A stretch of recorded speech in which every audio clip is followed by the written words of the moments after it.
Liquid emissions, okay, so wastewater. This could be contaminated with organic chemicals, inorganics, solvents, pharma, API compounds.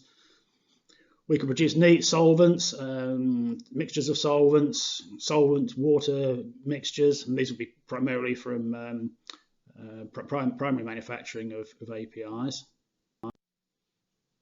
So, solvent recovery. Where we can recover solvents, it's mainly by distillation. Other techniques can be used, but it's mainly distillation. We have to think, of course, about the purity requirements. Are we going to use it again for CGMP manufacturing? Can we use it commercially in other processes requiring a lower grade solvent if we don't get the sort of quality needed for CGMP manufacture?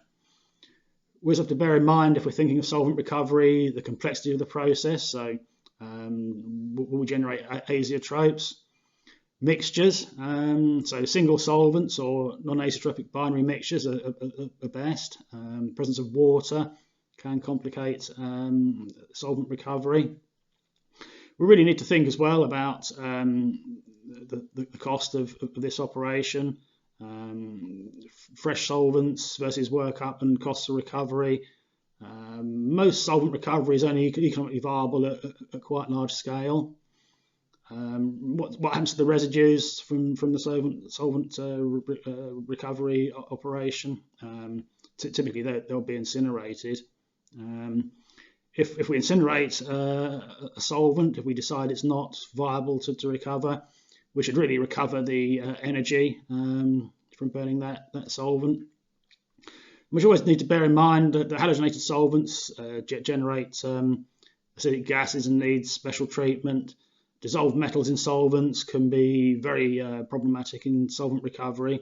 And iodide and organoiodide contamination in solvents can make incineration really very problematic. Wastewater. By far the best way of treating wastewater is biological effluent treatment. So that's the use of microbial communities to degrade organic contaminants by the process of normal cellular metabolism. Biological effluent treatment can have lower costs compared to other alternatives. It's certainly in the EU, it's certainly recommended as BAT for the remediation of contaminated water. So we would generally see efficient degradation and removal of organic and inorganic compounds. We need to bear in mind materials can be bound to sludge in the effluent treatment plant rather than degraded. They can be flexible and handle a wide range of different contaminated wastewaters. And we can have a dedicated effluent treatment plant or indeed, if permitted, use a municipal sewage treatment plant.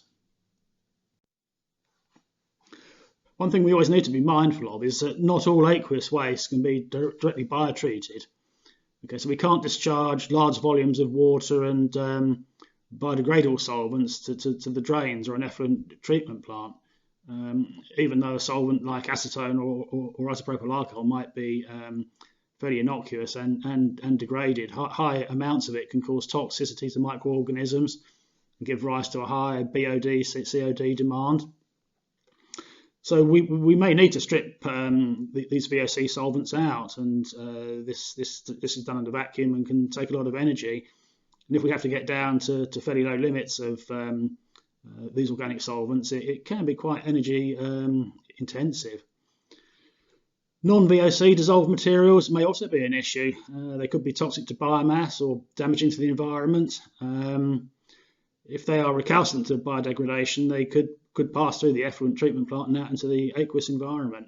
So we always need to bear in mind that not everything will be biodegraded. So we need to be very careful, and we need to carefully consider the composition of aqueous wastes if they are to be biotreated. So aqueous waste contaminated with very recalcitrant or toxic materials may need more harsh treatments, either prior or post biological effluent treatment. And typically these would involve oxidation technologies at a high temperature and pressure with air or oxygen and catalysis, these so-called advanced oxidation techniques.